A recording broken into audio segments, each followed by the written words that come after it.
Hoje no Bíblia Comentada, falaremos do capítulo 4 do Evangelho segundo escreveu Marcos, onde Jesus nos conduz por parábolas profundas e cheias de sentido, revelando os mistérios do reino de Deus de forma simples, mas transformadora. Neste capítulo, acompanharemos o semeador, a candeia, o grão crescendo em segredo e o grão de mostarda. E encerraremos com uma travessia marcada por uma grande tempestade e uma fé ainda pequena. Vamos juntos descobrir como essas palavras e ações do Mestre continuam ecoando até hoje em nossos corações.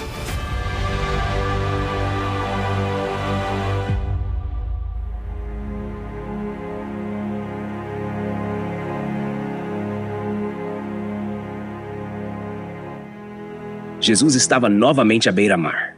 A multidão era tão grande que ele precisou entrar num barco e sentar-se, enquanto toda aquela gente permanecia em pé na praia. O mar servia como púlpito natural e a terra como uma enorme congregação. A acústica ali favorecia a propagação da voz, as águas funcionando como amplificador, e a imagem do mestre assentado ensinando remetia à postura dos rabinos. O cenário é simples, mas profundamente simbólico. O céu como teto, o mar como moldura e a palavra como semente. Então ele começou a ensinar-lhes por parábolas. E como é comum ao estilo do mestre, ele não apenas transmitia conhecimento, mas despertava perguntas, provocava pensamentos e desafiava a superficialidade.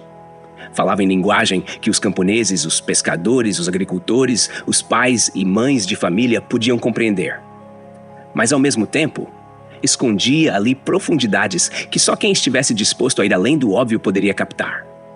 Escutem, foi como ele iniciou. Uma convocação direta, forte, quase como quem grita para acordar uma alma distraída. E aí veio a parábola. Eis que o semeador saiu a semear. A simplicidade dessa cena não deve nos enganar. Naquela época, o semeador não era só um trabalhador qualquer. Ele carregava a esperança de toda uma casa nos ombros, porque seu trabalho garantia comida e sustento. A semente, por sua vez, não era abundante. Cada grão era precioso, fruto de um trabalho suado. Perder semente era literalmente arriscar o futuro. Por isso, esse semeador que lança a semente com tanta liberalidade, mesmo sabendo que parte dela cairá em solo ruim, está nos dizendo algo sobre o coração do Pai.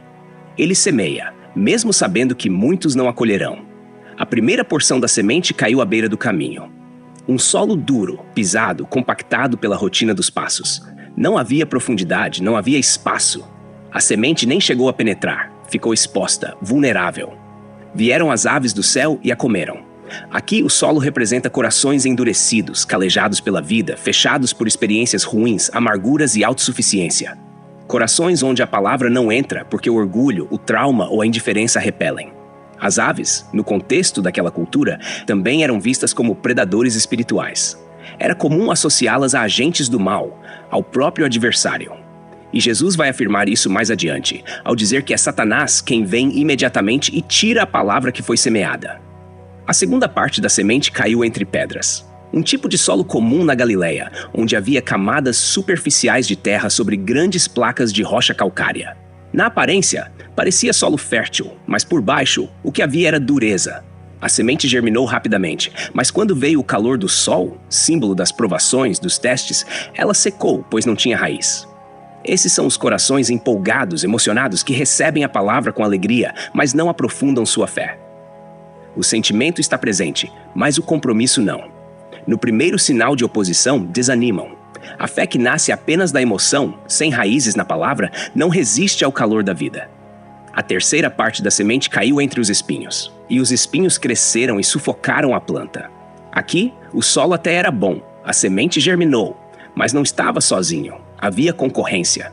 Os espinhos não são um acidente, são parte da vida. Jesus os identifica como as preocupações do mundo, o engano das riquezas e os desejos por outras coisas. Três forças que continuam em plena ação até hoje. Primeiro a ansiedade, o medo do amanhã, o corre-corre da vida. Depois o engano das riquezas, a falsa promessa de que o dinheiro resolve tudo. E por fim, os desejos, não necessariamente pecaminosos, mas que roubam o lugar de prioridade da palavra no coração. O problema aqui não é que a planta morre, ela até vive, mas vive atrofiada, sem frutos. Uma fé que não dá fruto, mesmo existindo, ainda está longe de cumprir seu propósito. E a última porção da semente caiu em boa terra. Terra preparada, revolvida, aberta. E frutificou, dando fruto a 30, 60 e até 100 por um. Esse é o coração que ouve a palavra, aceita e produz. Repare no detalhe, não basta ouvir. É necessário aceitar, isto é, acolher, dar espaço, permitir que a palavra desça, crie raízes, mude a vida. E então, frutifica. Esse é o ideal divino, que a palavra gere transformação visível, que a fé produza atitudes, que o amor gere ações, que a graça se traduza em serviço. O fruto não é um prêmio, é um resultado inevitável da comunhão com a palavra. Agora, observe a progressão pedagógica que Jesus usou. Primeiro, ele contou a parábola, e só depois, em particular, explicou para os discípulos. Isso mostra que há uma diferença entre ouvir superficialmente e buscar entendimento. Os discípulos ficaram intrigados. E quando perguntaram o significado, Jesus disse que a eles era dado conhecer os mistérios do reino. O próprio termo mistério naquele contexto indicava algo que estava escondido para a maioria, mas revelado aos íntimos. Era assim nas escolas rabínicas e também nos cultos das religiões misteriosas que os judeus conheciam entre os gregos.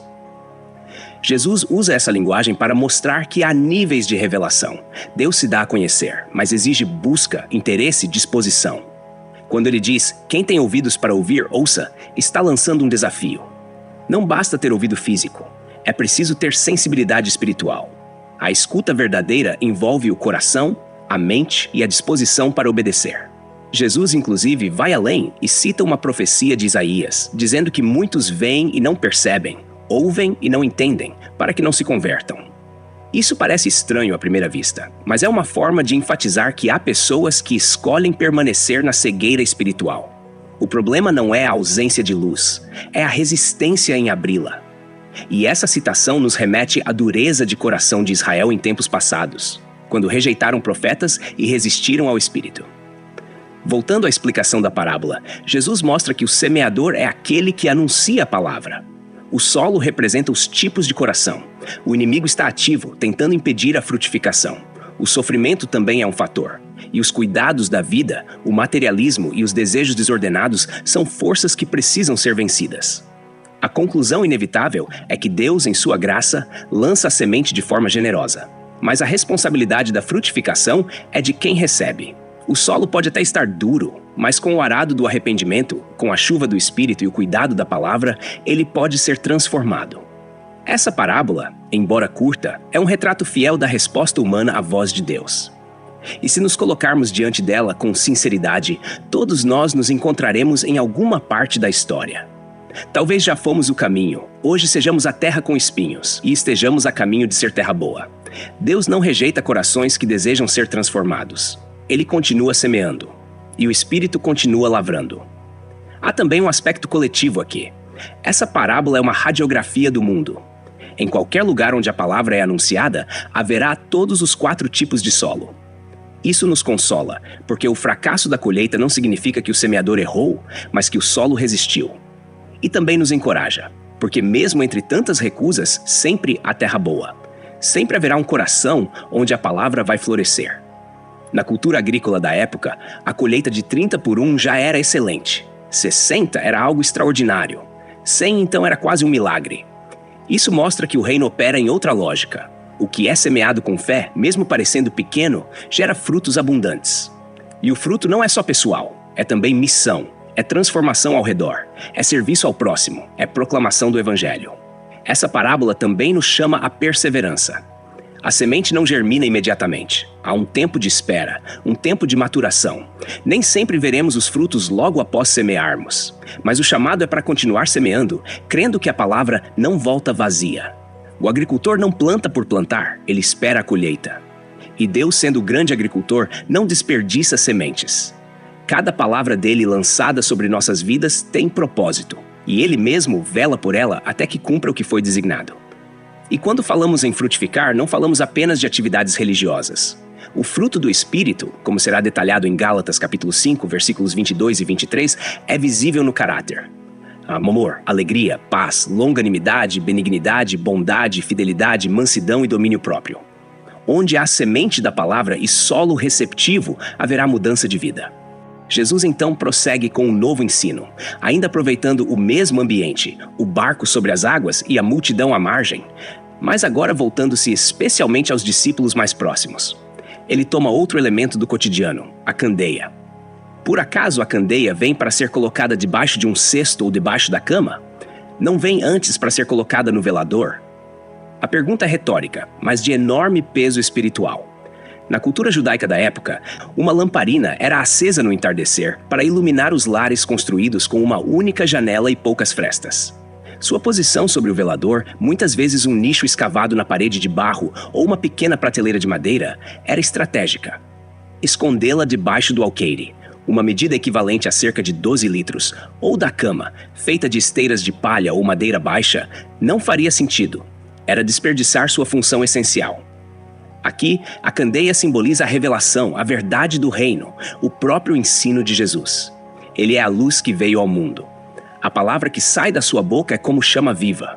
E o velador, nesse contexto, é o coração aberto, o testemunho público, o discipulado intencional. Jesus está dizendo que o que ele está revelando, ainda que momentaneamente oculto em parábolas, em breve será exposto à plena luz. Não há como deter a verdade. O reino não veio para ficar escondido, mas para resplandecer, transformar e iluminar cada canto da existência humana. A frase seguinte reforça esse princípio. Pois nada está oculto senão para ser revelado, e nada foi escondido senão para vir à luz. Isso ecoa profecias antigas como Isaías capítulo 42, onde o servo do Senhor é chamado para ser luz para as nações. Jesus aqui está antecipando algo crucial. Ainda que muitos não entendam agora o significado de suas palavras, chegará o tempo em que tudo será revelado. Seja no dia da cruz, na ressurreição ou no Pentecostes, quando o Espírito Santo traria plena revelação aos corações sedentos. Há também um alerta embutido: ninguém tem domínio sobre essa luz. Ela pertence ao propósito divino. E todos nós, ouvintes e discípulos, somos desafiados a não apenas receber, mas também expor essa luz ao mundo. Somos chamados a ser como veladores, estruturas que sustentam e exaltam a verdade do Evangelho, sem ocultá-la com medo, conveniência ou preguiça espiritual. Jesus então repete a advertência: se alguém tem ouvidos para ouvir, ouça. É como se ele estivesse dizendo: presta atenção, ouve com o coração, porque a luz só é útil para quem se permite enxergar. Esse tipo de escuta envolve responsabilidade, e é exatamente isso que ele vai enfatizar no versículo seguinte, de forma direta e quase desconcertante. Prestem atenção ao que vocês ouvem. Com a medida com que medirem, também lhes medirão, e ainda se lhes acrescentará. Aqui, Jesus mexe num conceito profundamente enraizado na cultura semita, o da medida justa. Nos mercados das cidades como Cafarnaum ou Corazim, era comum que as medidas fossem usadas para avaliar pesos de trigo, azeite ou vinho. Mas os comerciantes desonestos manipulavam os pesos, favorecendo seus próprios lucros. A Torá condenava isso veementemente, como podemos ver em Levítico capítulo 19, versículo 35. Jesus toma essa imagem e a aplica ao ensino espiritual. A forma como você lida com o que ouve da palavra determinará o quanto mais receberá. Em outras palavras, quem ouve com zelo, com reverência, com desejo de entender e obedecer, receberá ainda mais luz, mais discernimento, mais revelação. Mas quem escuta com desprezo, superficialidade ou desinteresse, perderá até mesmo o pouco que tinha. Isso não é punição arbitrária, é consequência natural. Um coração sedento cresce, um coração fechado se encolhe. A palavra de Deus não é estática, ela se multiplica ou se esvazia conforme a abertura do solo onde cai. Essa medida que se usa, tanto para ouvir quanto para julgar os outros, para compreender as Escrituras ou para aplicar seus ensinos, se torna critério de retorno. Isso nos chama a maturidade. Deus espera de nós mais do que consumo passivo da palavra. Espera participação, envolvimento e entrega. Ele quer que sejamos mordomos fiéis da revelação que recebemos. E essa fidelidade se prova na escuta, na obediência e na disposição de repassar. O versículo 25 fecha esse trecho com uma declaração que à primeira vista parece injusta, pois ao que tem, mais se lhe dará, e ao que não tem, até o que tem lhe será tirado. Mas quando lida à luz do contexto, ela se torna clara. Aquele que tem, isto é, aquele que guarda, valoriza, pratica e compartilha o que recebe de Deus. Esse verá abundância em sua vida espiritual. Mas quem rejeita, ignora ou negligencia essa semente, verá até mesmo sua pouca luz se apagar. Esse ensinamento de Jesus ecoa no Antigo Testamento, quando o Senhor advertia o povo de Israel sobre a responsabilidade de ouvir os profetas. Em Ezequiel capítulo 3, por exemplo, Deus chama o profeta a ser atalaia. Se ele falasse, livraria sua alma. Se calasse, seria responsável. Ouvir e agir era uma questão de vida ou morte espiritual. Essa verdade permanece viva hoje. Muitos vivem frustrados, perguntando por que não entendem mais a palavra, por que não sentem mais a presença de Deus, por que não veem frutos em sua caminhada cristã. A resposta pode estar aqui. Ouviram, mas não valorizaram. Receberam, mas não obedeceram.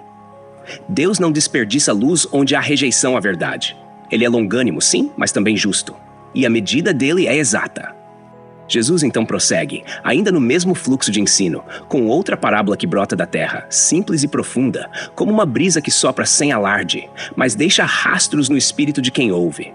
Ele diz: o reino de Deus é como um homem que lança a semente sobre a terra. Ele dorme e se levanta, de noite e de dia, e a semente germina e cresce, sem que ele saiba como.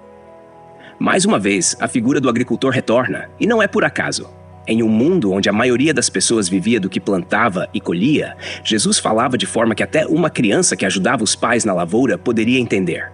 E ao mesmo tempo, estava dizendo a teólogos, mestres da lei e a nós hoje, algo profundamente revolucionário.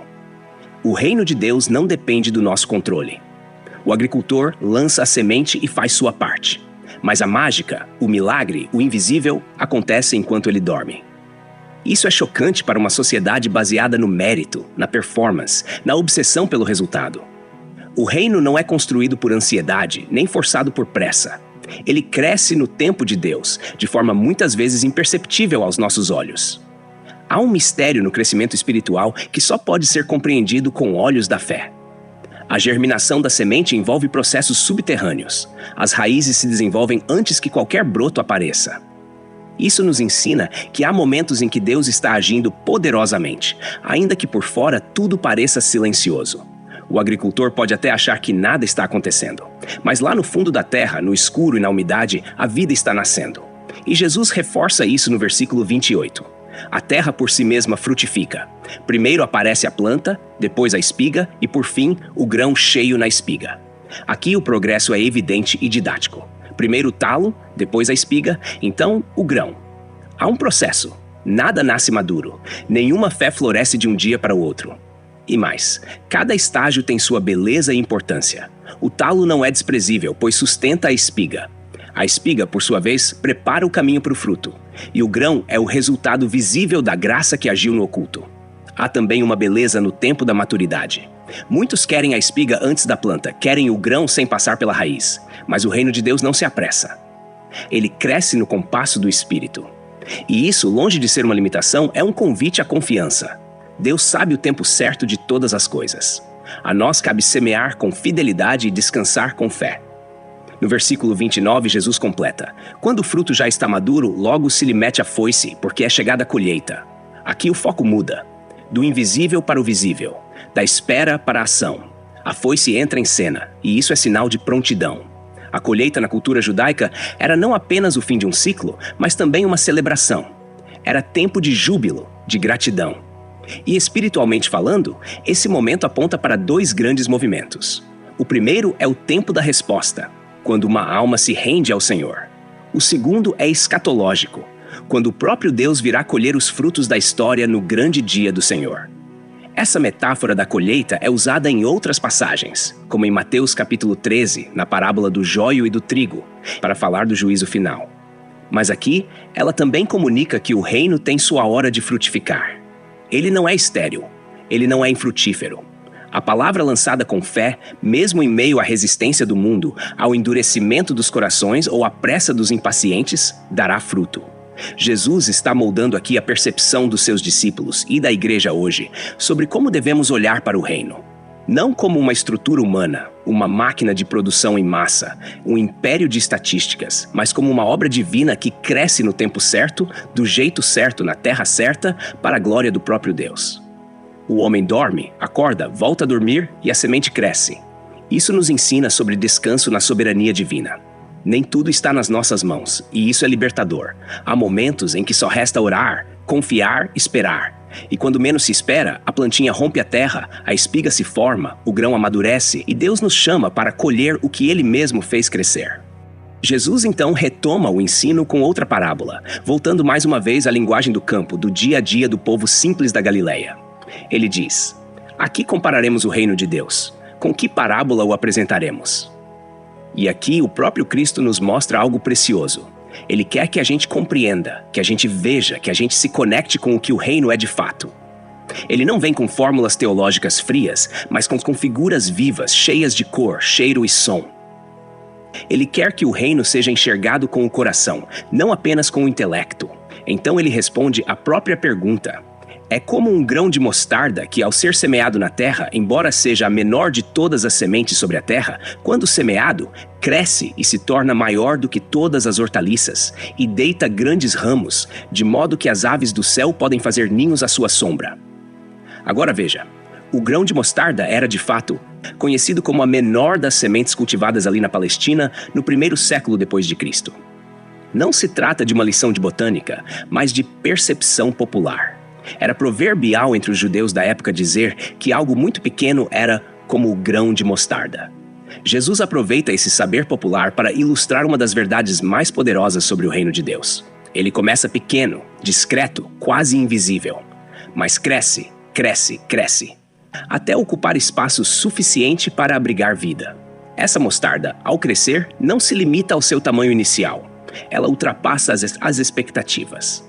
Embora normalmente fosse considerada uma hortaliça, algumas variedades da mostarda preta, cultivada naquela região, podiam atingir até 3 metros de altura, o suficiente para atrair pássaros que se abrigavam entre seus ramos. O detalhe de as aves do céu fazerem ninhos à sua sombra não é apenas um toque poético. Ele remete a imagens veterotestamentárias de abrigo e inclusão. Em Ezequiel capítulo 17 e Daniel capítulo 4, por exemplo, as aves representavam as nações. Então o que Jesus está dizendo é que o reino que começa quase imperceptível se tornará grande o bastante para acolher muitos, até mesmo os improváveis, os gentios, os estrangeiros. O reino é inclusivo. Ele não é uma figueira estéril, é uma árvore acolhedora. É interessante perceber como Jesus usa esse contraste entre o início e o fim. Começa como uma semente, termina como abrigo para muitos. Isso fala da obra da graça. Uma palavra lançada hoje no coração de uma criança pode frutificar décadas depois e mudar uma cidade. Um missionário que prega num vilarejo pode estar plantando a base de um grande avivamento. Uma igreja local, muitas vezes pequena aos olhos humanos, pode ser o ponto de partida de grandes movimentos de restauração. O reino não se mede pelo que os olhos veem agora, mas pelo que Deus prometeu que ele será. No versículo 33, o texto nos diz que com muitas parábolas semelhantes, Jesus lhes anunciava a palavra, conforme podiam compreender.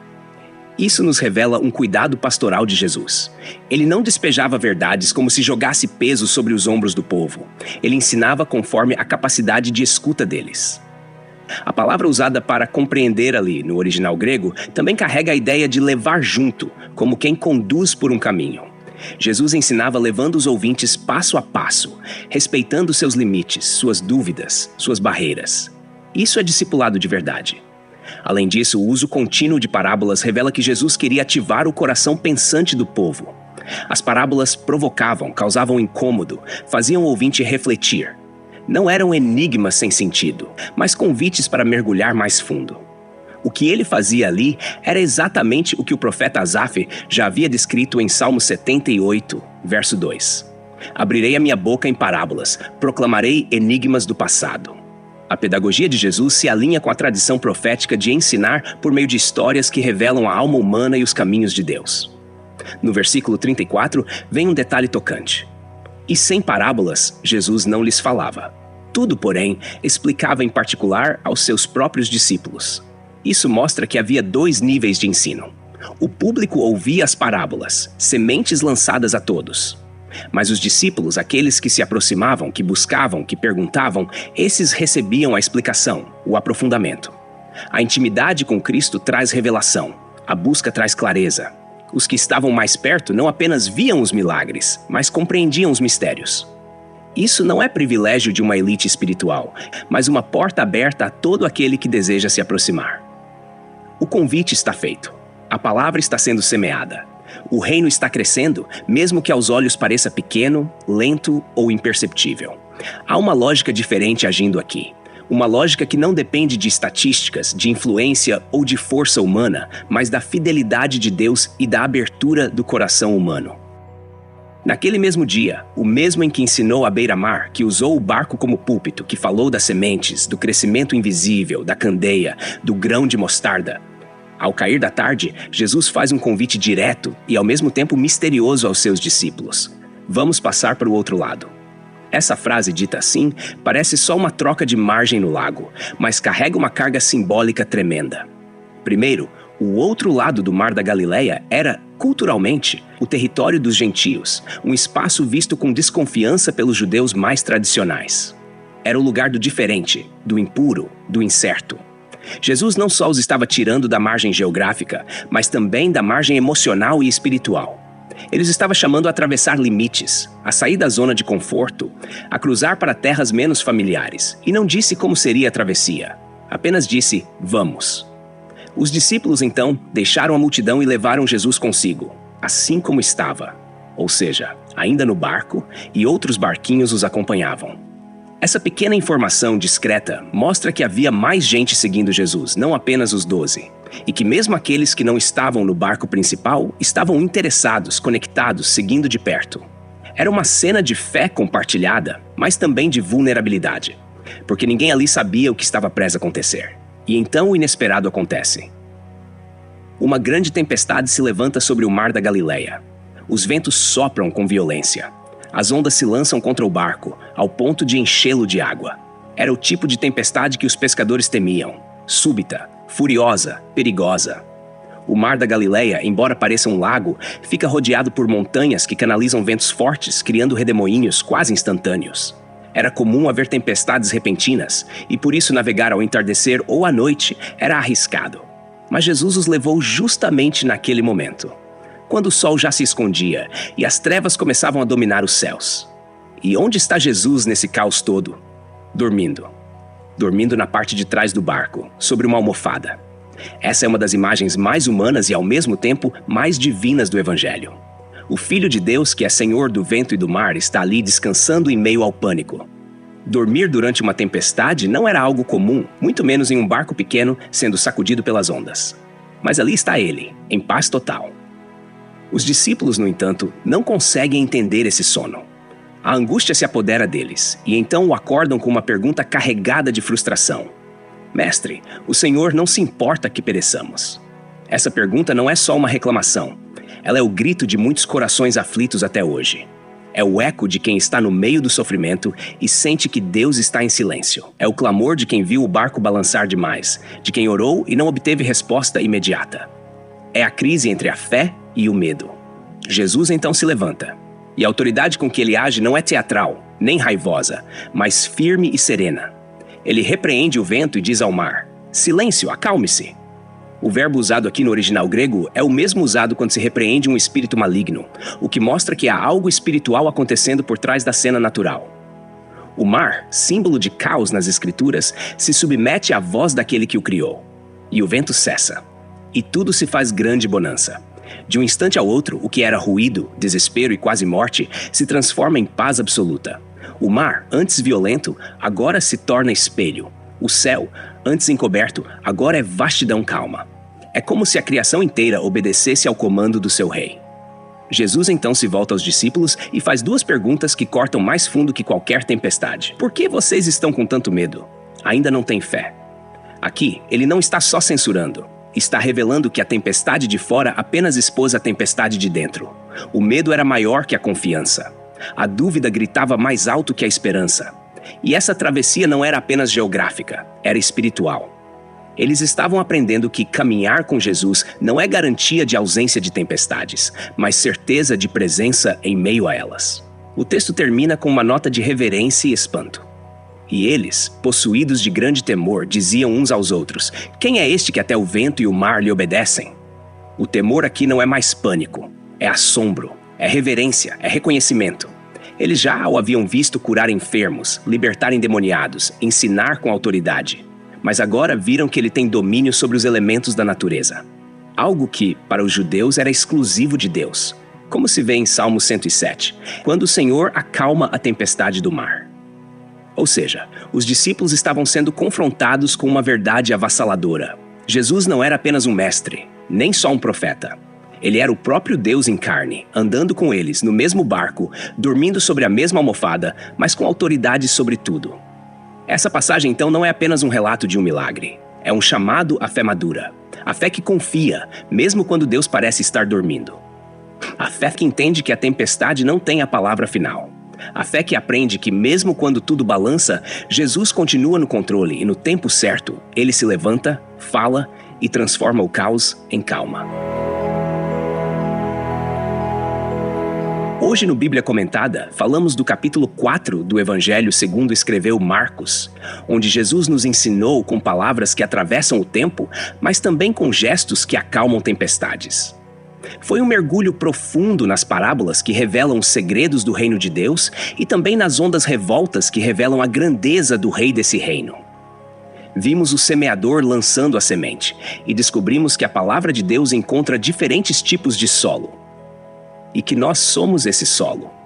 Percebemos que, enquanto muitos ouvem com leveza, outros ouvem com fome. E a diferença entre frutificar e secar está no quanto permitimos que essa palavra crie raiz.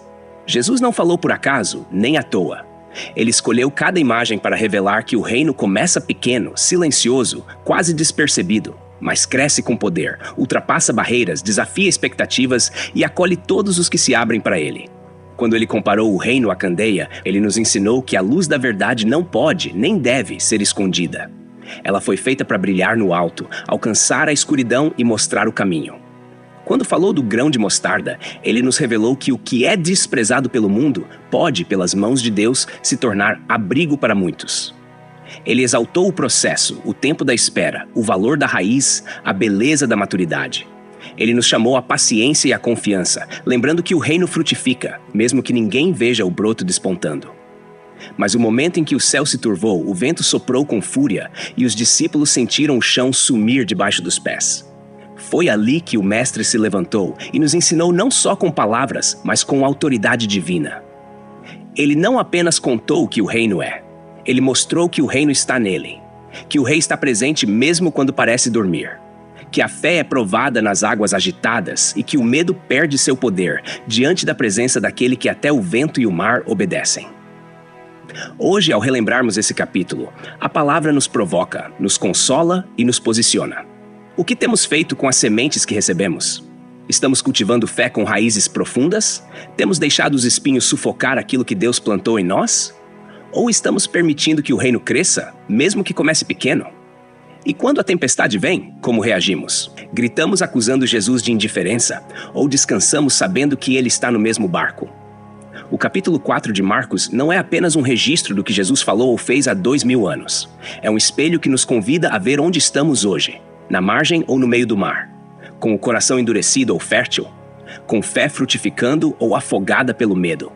Que essa palavra caia em boa terra no teu coração, que frutifique a 30, 60 e até 100 por um. E que, quando o céu escurecer, você lembre, o mesmo que acalma o mar ainda está no barco.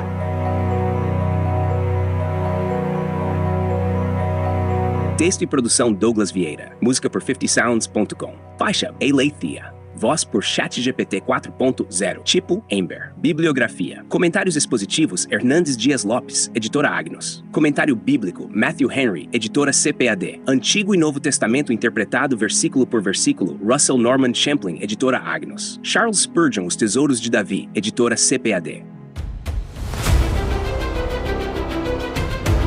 Obrigado por ouvir o Bíblia Comentada. De segunda a sexta, capítulos da Santa Palavra, aos sábados, mensagens ao coração e aos domingos, a poesia dos Salmos. Porque não basta ouvir, é preciso entender. Inscreva-se em nosso perfil nas principais plataformas de streaming e permita que esta palavra edifique sua vida. Deus abençoe você. Até amanhã. Bíblia Comentada. Melhor que ouvir é entender.